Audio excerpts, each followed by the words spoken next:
It's not bad to have money. Money is great at revealing what's important to us. Just get started, whether it's saving a little bit of money, if it's being a little bit more generous, or just allowing yourself the freedom to be able to enjoy progress is way more important than perfection. Let's get out of our own ways and make a little bit of progress each day. Hey guys, Liv here with Team X. Oh my gosh, you guys, I have a special guest. But before I introduce you to him, today we're going to be talking about biblical perspectives on stewarding money. And you guys know, real quickly, Team X is about transformation, executives with alignment in the mindset of the three spheres we cover is health, wealth, and relationships. Guys, I have a treat for you. You have Nate Colborn, who's going to give you great biblical perspectives on money. Welcome. Welcome, Nate. It's good to be here. Yes, so glad you're here. Won't you tell us, tell the viewers about you, a little bit of background about you? Yeah, sure. I'll give you a quick summary. So, short story is I grew up in Ohio, moved out to Colorado about 8.5 years ago.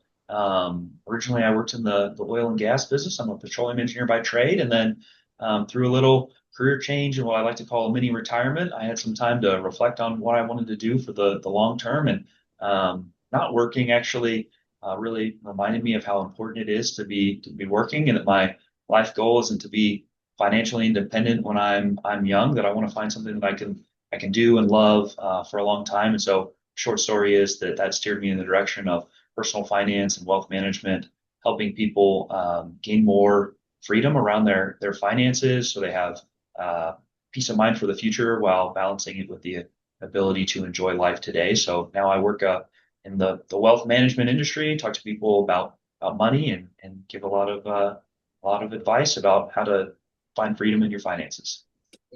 Wow, that is a great summary, man. You were very prepared. Tell me about the oil and gas. Was that like something that you just kind of dabbled into, or like you really got into that investment side?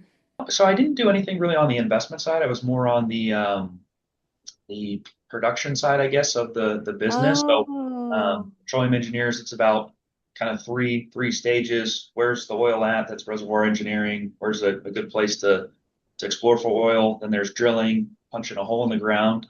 And then there's the production engineering part, where how do you get that out of the ground? So I worked out in the field. I worked on a hydraulic fracturing crew, and so wow. for almost 3 years Uh-huh. here in Colorado, and that's kind of my background.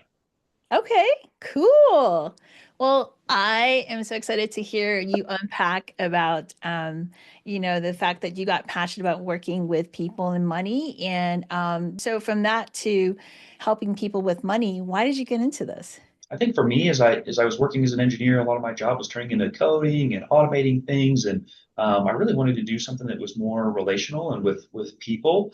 And then as Oh, a kid, I always loved learning about finances, and in my personal time, I'd always be reading about money or ways to invest and put money to work. And I had some really generous family members, and so those kind of things were always in the back of my mind. How do I live generously? How do I become a good steward of money? How do I put money to work in a way um, for the long run, and own good businesses. So, anyways, there's just like this natural draw for me towards money and wealth management, and then combining that with being able to help people really mhm. brought me into the wealth management business.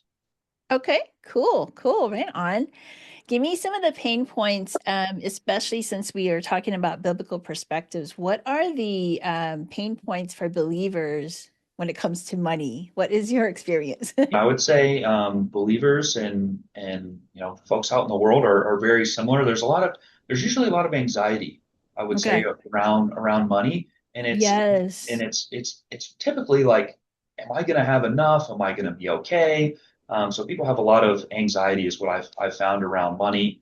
And there's just this mystery of, well, I think I'm supposed to be doing something, and there seems to be like kind of two ditches. Either people gravitate towards they're hyper savers, and it's hard to Mm. actually enjoy money and do things with money. That's one perspective. The benefit, I guess, of that side of the road, if you will, is those folks are not going to run out of money. They're going to have some reserves for when their hot water heater breaks, or they have an unexpected car repair or medical bill. So that's good. The Okay. downside is it can be hard to enjoy money or maybe even be generous. Right, On the other right. side, I'd say is the other side of the road is people that have a really easy time enjoying money and buying nice things or having nice experiences or whatever. But if you go too far down that road, then there ends up being a lot of anxiety because creditors are calling you. I've got too much debt. I've got no reserves. I've got negative reserves actually because same example, if my hot water heater breaks, so I have an unexpected medical bill, car repair, I'm having to put that on a credit card or go get some sort of financing, and now I'm indebted or owe something to someone, and so that can cause anxiety too because it's, hey, where's rent money going to come from, or the money to pay Right. my mortgage or groceries, and so Yes. those are kind of the two extremes that I see, and so most people fall in one of those camps. And the Goldilocks zone is how do you find that middle road between how do I enjoy, how do I be generous, how do I save and invest, um, in the middle. It's just hard for people to find generally, I would say. Love it. Love it. I totally relate to the anxiety part, man. Anxiety and impulse. Like I understand. So the Goldilocks zone then, what's the Goldilocks zone? How do we get there? Yeah, it's a great question. I think the beginning is some level of self-awareness. If you picture yourself, what side of the road are you on, and then you can kind Okay. of steer and course correct in the other direction. I would say just some fundamental principles around money that I think are very helpful.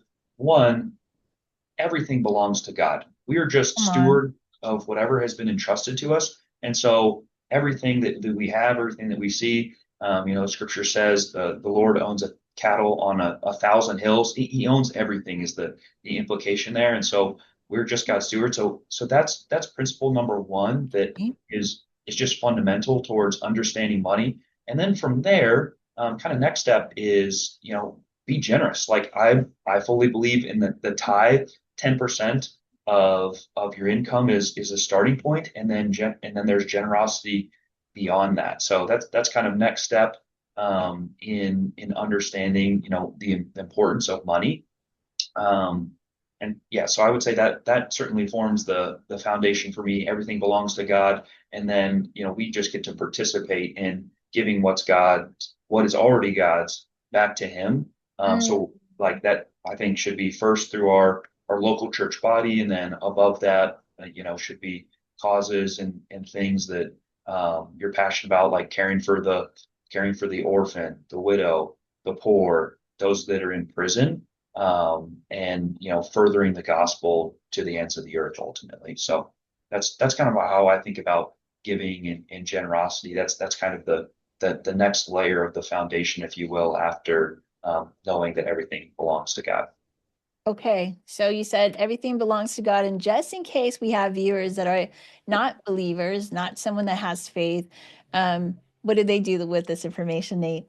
That's a great question. I think, I meet with all sorts of different clients and people Good. from a variety of faith backgrounds, or no faith background at all. And the same principles still ring true. The Wow. people that you see have the most freedom around money are those that are generous. There's Come on. plenty of studies to show the psychology of money and that it truly is better to give than to receive. So those same principles hold true, whether you have a faith background, or value set or not. And so you'll see that people that are really generous have a higher level of freedom around their money.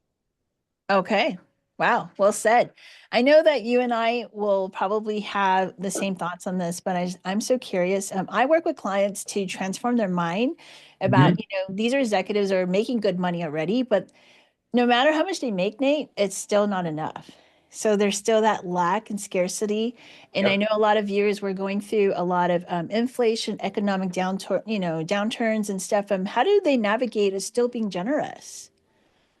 That's a great question. I think there's just a level of trust and faith in the future for those of us of faith. That's a trust in Yes. God, and um, Yes. if you're not coming from that background, there's got to be a trust and a belief that things are going to continue to work out in the future, like a level of optimism and belief for the future. We balance that with wisdom. We're prudent, knowing that things break and Mhm. there's unexpected expenses. But I think having a level of optimism for the future is really, really important because, it's easy to spiral into, well, what if my next paycheck doesn't come? What if, something Yes. changes in my business? What if our clients stop supporting us or our customers go away? So there has to be this belief that and level of faith and trust in the future that, well, if I take good care of my clients or my customers or whatever business I'm in, that they're going to take care of me as well, and I'll have a reward for that. So I think that's really the beginning of that conversation. Okay, cool. So, the viewers are tuning in and they probably are like sold already. So, okay, give us a little background, your authority. How did you get this authority in the financial arena? How long have you been in this? And yeah, tell us why. I Yeah, mean, great well, you question. told us why. Yeah, go ahead. Yeah, sure. So I've been in the financial planning and wealth management world for about 4.5 years, officially, but I guess I would say there's at least a decade before that where I was constantly reading and studying and Nice. reading blogs, or listening to podcasts, or reading a good book about finances that like really for me has built the foundation. And then ultimately all wisdom comes from God. So whether it's from another person or a book, or a podcast or a blog, whatever it may be, ultimately there's a greater source that is instilling those things in me. And I would say the beautiful part about finances in this industry is there's just constant change. There's constant things to learn and to grow about. And so even though I've more knowledge than I did say 5 years ago, I'm constantly reading and learning, and trying to just become a better practitioner, a better craftsman, with regards to finances. So it certainly doesn't stop. There's been a good foundation so far. I just want to keep building on top of that. Okay, cool. So let's just say I came to your office and I'm curious. I don't know if whether or not I qualify to get my money working for me. I guess, walk me through the steps. Like maybe the viewers just need to know, like, okay, so how do I steward this money? What would be the Mhm. first thing you would tell me to do or ask me? Yeah, great question. I think I always start with goals and values. Like, what's important about money to you? What are some values that you have Come on. around money for anybody that I'm talking to? And so let's define those things first. Let's kind of think back to some memories, which have really a lot of times, unbeknownst to us, have formed our view and perception around money and finances. So typically, there's things, how we grew up, what our family was like, how they stewarded money, really impacts us. Mm, Some of our early experiences with money as we start working, or and we have our first job, and we start to earn money, there's all these different scripts that are rolling through our mind that sure. I find that most of us are just unaware of. So let's identify and remember some of those things and figure Okay. out how they're affecting us today. So that's kind of step number one. Next step, like I said, is let's determine our values around money, what's important about money to us, and then from there we can figure out what are our goals. Okay, start high level. Maybe I want to have peace of mind for the future, or I want to have a point in the future where I'm able to own my own time, and have more influence and not have to show up at my current job. Or Yes. maybe it's I want to put my children through college or some kind of education, or maybe it's I want to purchase a house, or I want to take this once in a lifetime trip. So kind of Mhm. identifying the things that involve time, money, and planning, to be able to achieve, and then let's define those things and start to build a path towards those things. Most of us have more dreams and more desires than we're capable of doing today. That's Yes. totally normal. And if not, then I'd say let's start dreaming a little bit bigger. Come But once we on. identify those things, then we kind of walk through, well, what does it look like to build a good financial plan? And I really think of that as it's very similar to building a house. Like the most important part of a house is the foundation that it sits on. So that's number one when you're pouring the cement walls, or the block walls, and pouring the concrete that's going to be the foundation, and putting the I beams and the different trusses that are going to form the foundation of the house. That step is really, really important. And so the things Wow. that I think about in that category are kind of in three different areas. One, are we using debt in an efficient way? Compound interest is a wonderful thing, but if we have a lot of high interest debt like credit cards is kind of the top of the list. And then there's other debts that we can talk about from there. But if we're paying Visa or MasterCard 25 or 28%, that's a great business for them, but it's working against us in our finances. So are we using debt Right. efficiently Okay. in a reasonable way? Next kind of block is, do we have some level of emergency fund? The size of that really varies based on how stable is your job. If you're working in the oil and gas business like I was, lots of volatility in that industry. So it wouldn't be uncommon to be out of work for a year when markets are slow. Okay, maybe that person needs a greater emergency fund. If you have something that's much more stable, like maybe you're a nurse and there's just a massive amount of demand for nurses and medical professionals. Okay, maybe you can have a smaller emergency fund, but let's have somewhere between 3 and 12 months of expenses saved up, so that if Wow. we lose our job or like I said before, the hot water heater breaks, you have an unexpected vehicle repair, a medical bill, you're not having to put it on a credit card or something like that. So that's another one. Okay. Third part of the foundation is going to be, do we have the right protection in place? And so that's, hopefully you're not driving your car around with no car insurance, or you own a home and don't have homeowners insurance, or you have rental insurance. Like, make sure you have good medical insurance in place so that if the worst happens, you're not in financial ruin because you have 250,000 or $500,000 of medical debt.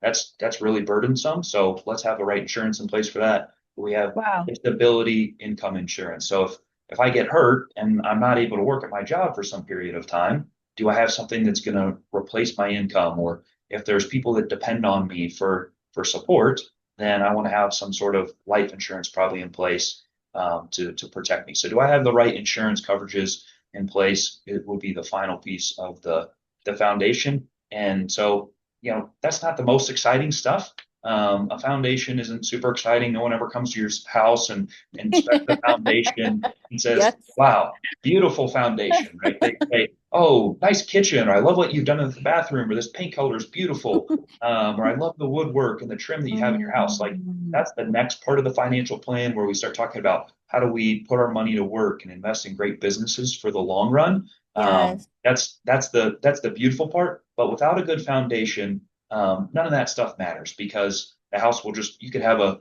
beautiful kitchen, but if it's on a crappy foundation and the house falls down, your kitchen's not going to be looking so good anymore. So that's how I Okay. think about the foundation of a good financial plan. I can definitely tell you have the engineer background, like for sure. So let me just recap real quick. So what I got is viewers, the tips he's giving us is knock out the high interest, so debt elimination, right? Mhm. And then you said emergency fund, about 3 to 12 months saved up for anything that happens. And then you said have the right protection in place, like some kind of insurance, house insurance, life insurance, that type of deal to Yep. insure things. And yeah, did I miss anything else? Was that it? No, I think that's a good summary. Yeah. Do I have the right protections in place? Do I have Okay. an emergency fund? And am I managing debt in an efficient way? Okay. Now, how can we perlate? Is there like a scriptural thing that we can kind of say that this is how the Lord wants us to build foundations? Do you have anything in mind by any chance? That's a great question. I guess not off the top of my head. I would say just wisdom in general. Yes. God's given us wisdom. If there's a problem, there's probably some sort of solution for that problem. I think a good one around debt is the borrower is slave to the lender, and so Yes. if we owe money, we're indebted to someone else. Like, that's some sort of constraint on our lives. I think it's thoughtful to be prudent around having some level of emergency for fund for things that inevitably go wrong. Like, we know that the world is broken, Yep. that things are not perfect, that things are going to go wrong. And so what's a prudent response to that? Well, it's having, an emergency fund for when things break, or, we know that we need to have insurance in place to deal with the broken world. Like, it's a way of outsourcing those things into community, really. Like, if you think about our vehicle insurance, right? We don't know that we're going to get in a car wreck going home today, right? Mm, Most of us yes. are going to be just fine. We're going to be just fine, and that's why we're not paying, the price of our vehicle and car insurance a year. We're paying a mere fraction of that amount. But the world is broken. We're part of that brokenness, and so Yes. sometimes we're not paying attention or whatever else. And so having the right insurance in place is just a way to pool resources with your community, whether you have Geico or State Farm or whoever else. You're pooling your resources with the community so that it takes care of people when something goes wrong. Nice, nice. I think also to go with what you're saying, a wise man will build his house upon the rock. So I feel like these Mhm. are solid things that you're giving us and just wisdom to build upon the foundation of the Lord. This is good. Yeah, Good it's a meat. great addition. Great addition. Um, all right, so tell me then, from the work you do, what kind of transformation have you experienced personally and some of your clients? You can just be kind of general so that they don't see they're stuck Sure, of course. there. Of course. I think the biggest transformations I see is what we talked about at the beginning of this conversation is, they come into a conversation, I come into a conversation with a client and they having, some level of anxiety. And I know that it's my job to help put their anxiety at ease. And so if Yeah. they were here, we want to just decrease their anxiety throughout the conversation. And the Yep. questions tend to be different, but they're all kind of around the same principle. And it's, am I going to be okay? That's ultimately what Mhm. people are asking. Am I going to be okay today? Am I going to be okay in 5 years from now, 10 years from now, 20, 30, 40, run that thing out all the way until, ultimately we go on to glory, if you will. So am I going to be okay? That's what people come into the conversation asking. And so if we're able to set their mind at ease, like for me, that's a win. So I'll give you maybe a couple of examples. Sure. And it's funny, these principles ring true independent of how much money you have. So whether you have $10, 10,000, or 10 million sitting in your bank account or reserves, these same questions exist basically. So I can think of a client, um, recently divorced, and they were had never really been involved in their finances, and they were wondering, hey, am I going to be okay? Am I going to have to go back to work? I'm in my 70s. We were married for a long Wow. time, and am I going to be okay? Am I going to be okay? And so throughout the conversation, we go through, all right, well, what do you want to achieve? What's important about money to you? Well, it's taking care of my my children and making sure they're Hmm. set up for success. Like that's what I'm thinking about. It's making sure like I have more flexibility of my time. I'm still able to take the trips I want to take and spend my time how I want to. And so as we're able to run through kind of what are the things that are important about money, the other things that came up were I just want things to be simple.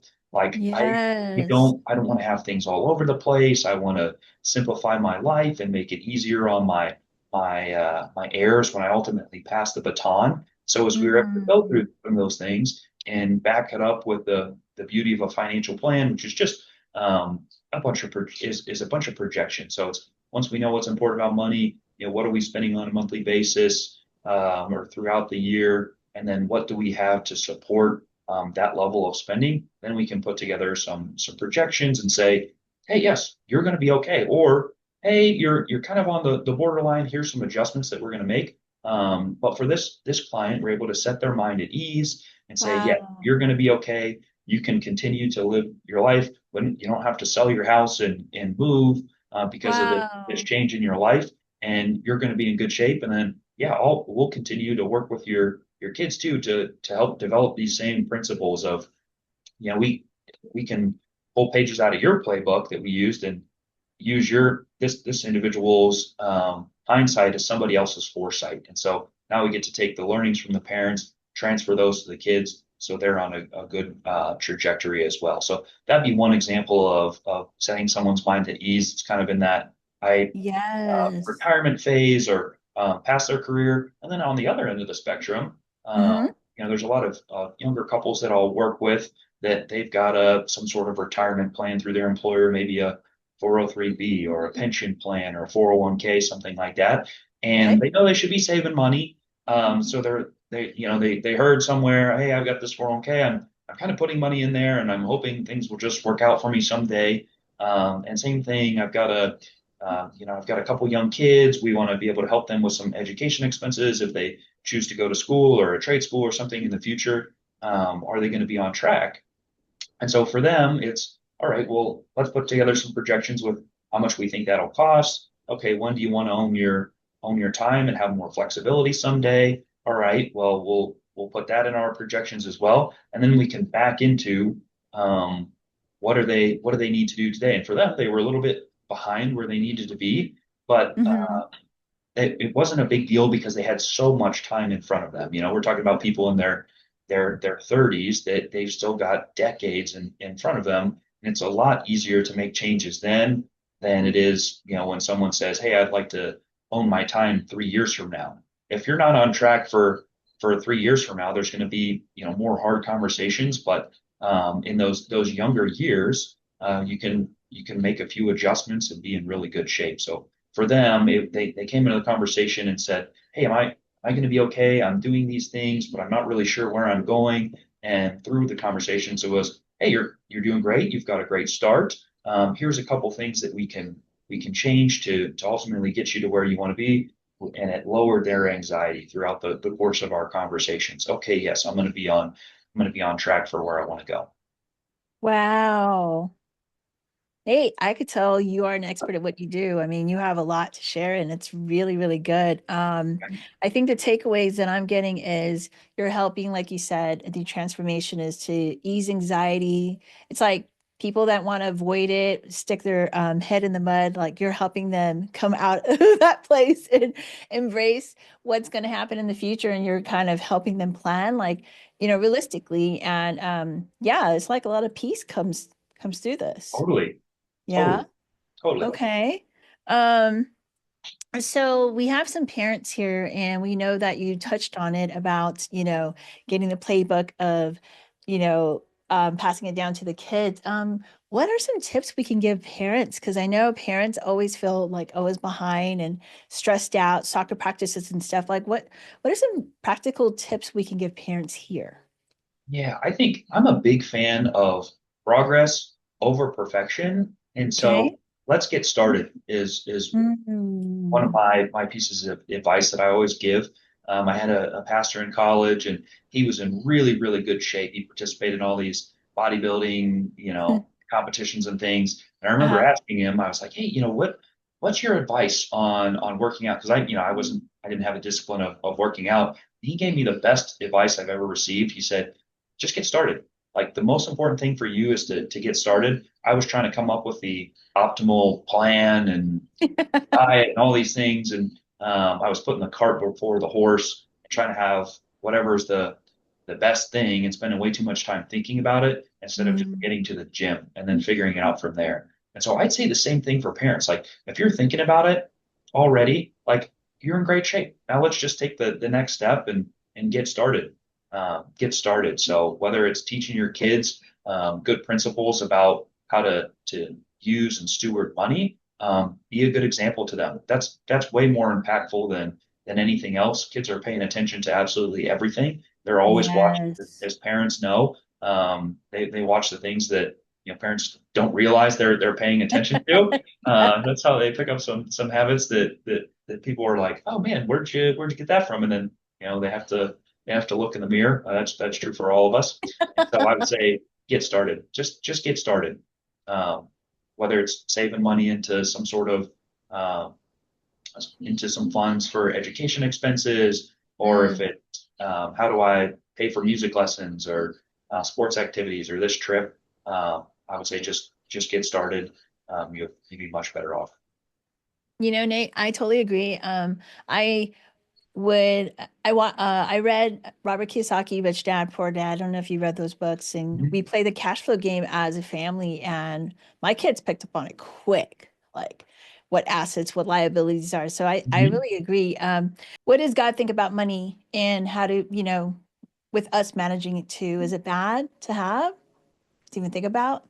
Yeah, I would say No, it's not bad to have money. Money is great at revealing what's important to us. For any of us, if you open up our finances and you go through the credit or debit card statements or our bank accounts, it reveals what's important about money to us. So where our Wow. money is going, is really just revealing what's inside of our hearts. So I think like for God, like that's one of the purposes of money. We can be saying one thing, but our finances actually might reveal something different. And so it can be this great eye opener into what we prioritize. And I think that's one of the purposes God has for money. It's I can say one thing with my mouth, but if my actions are different, my actions are speaking a lot louder than my words. And so I think that's one of the primary purposes of why God's put money in the world. And if you think about money, Mm. over time it's changed, right? And it's a medium for exchange. And so like instead of me going to my barber shop as an example and saying, hey, I'll give you some advice on your finances if you cut my hair for the next year. Instead of doing that exchange, I earn money at my job and through my work, and I give it to my barber. It's just it's a transfer of that value that's a lot easier than me having to barter with thousands of people. If you think about Mm. just what I'd have to do when I go to the grocery store when I'm picking out some berries or buying some meat or whatever, and how many times I'd have to barter for all Yes. these different services. And that was just me going to the grocery store last night. Like I got milk, I got cottage cheese, I got some steak, I got some chicken, I got broccoli, I got some ice cream in there, I've got all sorts of different things sitting in my cart, 50 different things sitting inside my shopping cart. And it would have been impossible for me to barter with all those people in the course of 30 Mm. minutes that I was at the grocery store last night. So money just acts as an exchange of some value that we bring to the world Okay. in exchange for someone else's something that they have done that people say is valuable, basically. So that money is just a transfer of those exchanges and a much easier way to do things than if we were to negotiate with 10,000 people. We're sitting here on this Zoom call and, somebody's working at a power station so that we have electricity to be on this call today, right? And someone's working in the IT department at Zoom so that we can sit here and talk to each other, and Right. we're not even in the same room. So Right. behind all of these things is all this just beautiful, beautiful, wonderful work that people are doing that I so often forget about. So Mm. money just allows us to kind of exchange all these things around in a much more efficient way, Yeah. so that we get to use things that like we otherwise wouldn't if money wasn't some kind of exchange. So it's a temporary store of some sort of value that we transfer between other people. Okay. I love it. I hear it like it's money is flowing. It's just a current that's going from one place to another place and yeah, adding value to one another. I'm gonna pick your brain a little bit. You're gonna have fun Mhm. with this. What do you think about abundance? What is your definition of abundance? I feel like for me, I've personally really been challenged on this. I kind of have had this mindset that poverty is superior to abundance. Like having lack is somehow either more holy or like for Mm-hmm. me, I've even had this pride of like, oh well, I make less money or have less resources than somebody else. Like there must be something better about me, which is crazy because it's totally outside of the nature of God. Like if I think Yes. about how generous God has been towards me in my life, I I'm at a loss for words. Like I just can't believe the family that I have, the work that I get to do.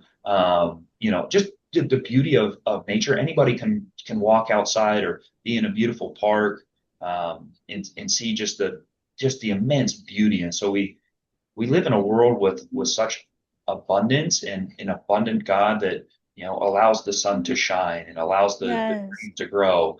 And so we serve a God of abundance. God can speak things into existence. He speaks with his words and physical things appear in the world. And Yes. so we serve in a God of abundance. And so my mindset has really been challenged here recently that all right, I don't get to sit in some place of pride because I have less than somebody else and get to judge them. Mhm. Whatever I have has been entrusted to me by God, and I serve an abundant God. And so, I hope that helps answer your question. Yeah, it does. Since I work with both, faith and people that are not in faith, I have the world telling me like we need more. Like, Olivia, Mhm. don't apologize to have a lot, So it's such Mhm. a contrast. But yeah, I do see that a lot of people that have faith, they feel bad, having a lot and they want to just give it away. They feel this guilt or yeah, like I have less because I'm that good Christian. And so but nowhere in the Bible does it say that. It's the Mhm. love of money is the root of all evil, not having a lot of it. You know what I mean? Yep. Yeah, that's right. And money can has the opportunity to be a real multiplier is what I've found. Yes. And the same habits that you have today will be the same habits when you have more money. Um, so whatever habits you had 10 years ago, they likely stay pretty consistent over time in terms of what people value. So someone that's generous with little will be even more generous with much is what you find. And on the flip side of that, someone that money is their idol, and it's what they value above all else. Is whether it's comparing to other people and I must be better than these people because I make more money, or I like what money will buy me and that it insulates me Mm, from trouble in the world. Whatever's going on there, it'll be the same independent of money. Money is just wow. turns out, or wealth ends up being a magnifier of what we really Wow. value, and it just gets bigger and bigger and bigger. So, yeah, the values, the way that you use money, is really, really important, and it just gets magnified as you have more. That is so good. Wow. I love that magnifier of what your habits already and it just magnifies. Hmm. That's so good. So do you actually help your clients invest in long-term and short-term goals then, or is it just the foundational part of is it Yeah, yep, that? yep. Do both. So the Okay. the foundation of any sort of investment philosophy or how to manage money or wealth is must begin with a financial plan. If we don't know the purpose for the dollars, then it's really difficult to determine a good way to invest and put money to work. So the planning begins first. Money that I need in the next few years should be in cash, short-term treasuries, CDs, high interest savings accounts, things that are not subject to the volatility, the ups and downs of the market, American. because our timeline is very short. And so Mm, that's one bucket. The farther you get out, the more you can have growth related investments or ownership in great companies that are all around the world. I think the same places that we spend money on a weekly or even a daily basis, we have the ability to own many, many of those companies around the world. And so when mm, you think about investing, I think about what's the time horizon. If it's a really long time, if this money is for to put my child through school, 18 years from now, okay, well, that's a pretty long time horizon. Or if I'm in my 30s and I think that someday I want to be financially independent in my 60s or maybe even my 70s, if I love my work and what I'm doing, okay, mhm. I can be more growth oriented with my investments. And so, when is the money needed determines how it should be invested over time. Wow. So invest for like overtime, and my clients will always invest for more time. They want more time Mhm. to work for Yep. them. Yeah. Yeah. Absolutely. Right? That's Hmm. the name. Um, what would you say to our younger people that are watching and they're like, Nate, I don't think I could even have 3 years. I want it now. Well, I would say that's human nature. That's in all of us. We all have infinite desires, but we have some sort of constraint with our resources. And so my challenge to them would be work on being a good steward. Like when you're young, who you're being formed into is really, really important. You're determining your trajectory. If you're going to go to the left or if you're going to go to the right, or if you're going to, walk that narrow center, that narrow road right down the center. And so I would say focus on who you are becoming and who you're being formed into. And you have such an advantage to to gain wisdom, to learn, to make good choices today, which are going to set you up in good shape for the future. So avoid the potholes or landmines, if you will, on the road. And then, you can focus on things that'll put you on the right trajectory. And that's in all of us. So, I would say, welcome to being human. We all have all these desires and we have some sort of constraint or limit. And those constraints are actually really good, I would say. And Really? oh, absolutely, because it's a Okay. test. Can I be a good steward of this? And if the answer is Mm. yes, okay, well, maybe that gives me comfort that I'm not going to be destroyed by money as it grows over time. That constraint is That's so actually a good. really healthy and good thing. We get tested with something small to see if we are entrusted with something great.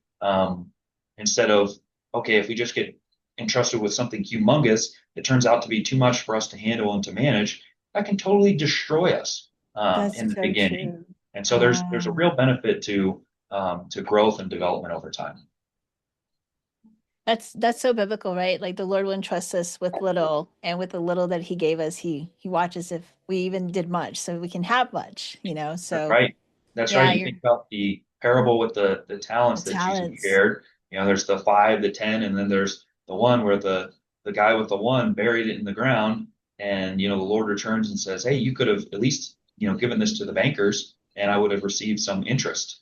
Mm. And then you see the other folks that they invested 5 talents or 10 talents, and they doubled those, and then even that was a test to entrust them with more. It said, okay, well, instead of being trusted with 5 talents, now you're going to be over 5 cities. So all these things Right. are a test along the way to just reveal what's inside of us, or to refine what's inside of us, I would say too. I keep hearing you say steward, and you are giving us a lot of tips on being a good steward. So, when we are a good steward, um, and the world tells us to hold on to things, to be greedy, or that people are going to try to take from you. So, how do one navigate that? I want to be a good steward and not so much greed. Greed is really about what can I extract? How do I take more away from someone else or something or a business than what I'm giving? So that's greed. It's all about me. What can Hi, I Nate. get? What's more for me? It's very me focused. What can I get?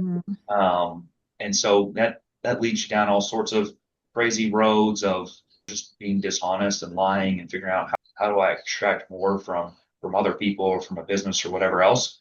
Stewardship is very different than that. And I think there's 3 components of stewardship that I like to think about. Like we sure. talked about in the beginning, the foundation should be generosity. How do we just give back to God's what's God's? Or if you're not from a faith perspective, how do you be generous? We've all been hopefully the recipient of someone else's generosity and experience just Yes. what a gift, what a blessing that is. And so on the other side of that was somebody giving. And so let's be that person. Let's take care of the people in our community and around the world that are less fortunate than us, or just being generous with our friends and our family too.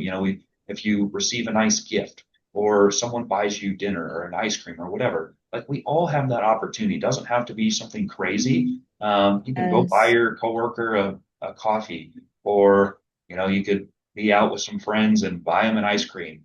Or, whatever. Like the simple things like that. It could be like $5 or $6. It doesn't have to be crazy.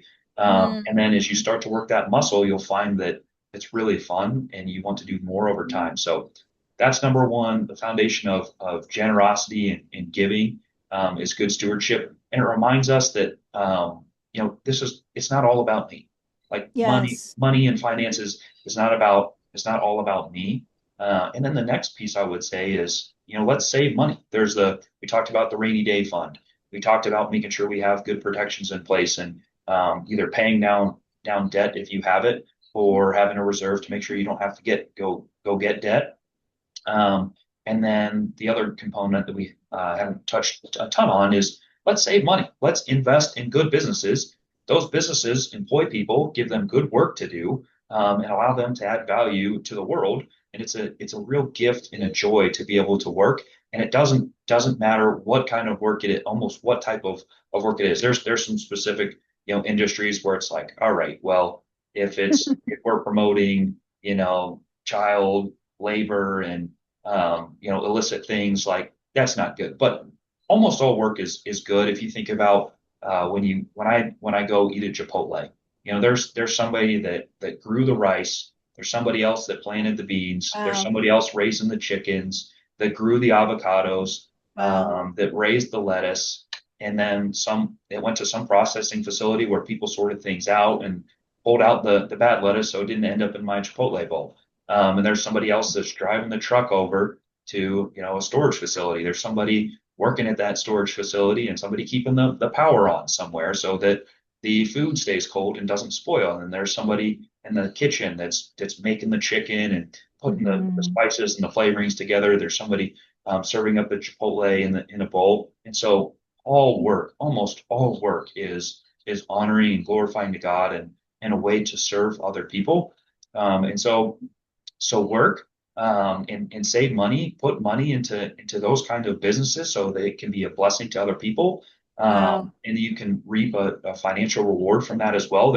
There's a benefit, right? If Chipotle costs $10, maybe it only costs them $8 or $9 to make, so I get some level of profit from putting my money at risk into work. So that's another component is let's save money, let's own good businesses for the future. And then the last piece, which is probably the largest, is let's enjoy. Let's enjoy our money. So let's go to Chipotle and go out to eat. Let's go to a movie.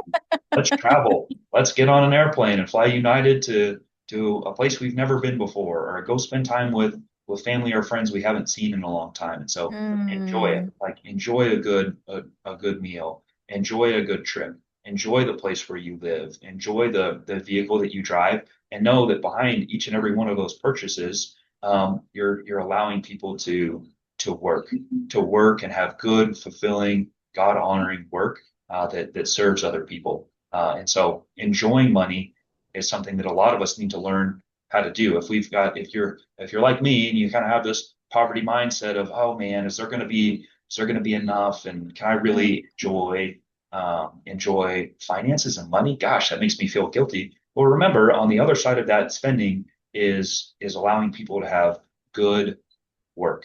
That's So I so would say good. those are the three components: give, be generous, save, invest in good businesses, and then enjoy your life. Okay. Wow. This is our time, Nate. I think we did really good. You did really amazing. Thank you for having us here. I learned so much and I invest in companies and never thought about all the people that are being impacted through it.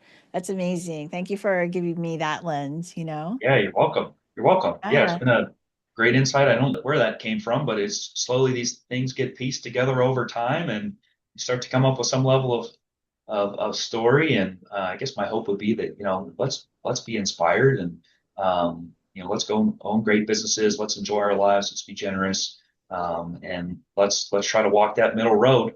Stay out of the ditches of, oh man, I'm overwhelmed and you know am I going to have enough? And, uh, you know, try to stick to that narrow road. So I appreciate the conversation today, the great questions. That this was really fun. It was an honor to be on the podcast. Awesome. Did you want to end with a quote or anything else that you haven't said with our viewers that you'd like to share real quickly and we end here? I'd remind our viewers of is get started. Like Come if there's on. any part of you that's feeling overwhelmed or some level of anxiety, take the part that encouraged you and was like, oh man, I think I could do that. Just get started. Whether it's saving a little bit of money, if it's being a little bit more generous, or just allowing yourself the freedom to be able to enjoy. Pick one of those three things and just get started. Progress is way more important than perfection. Let's get out of our own ways and make a little bit of progress each day. Over the short term, I think we can sometimes overestimate what we can do, but Mm. little changes over the long run can make a massive impact. And you only it only takes like looking in the rearview mirror and seeing the small decisions that you make over years and years and years, and then you finally get to see over your shoulder the impact of that. I would just take that as an encouragement, and let's make a little progress today, one day at a time. Awesome. Guys, well, this concludes our interview. Guys, hit the like, subscribe, and comment in the section. Get started, just like Nate suggested. Bye, guys. We'll talk to you guys later. See you later.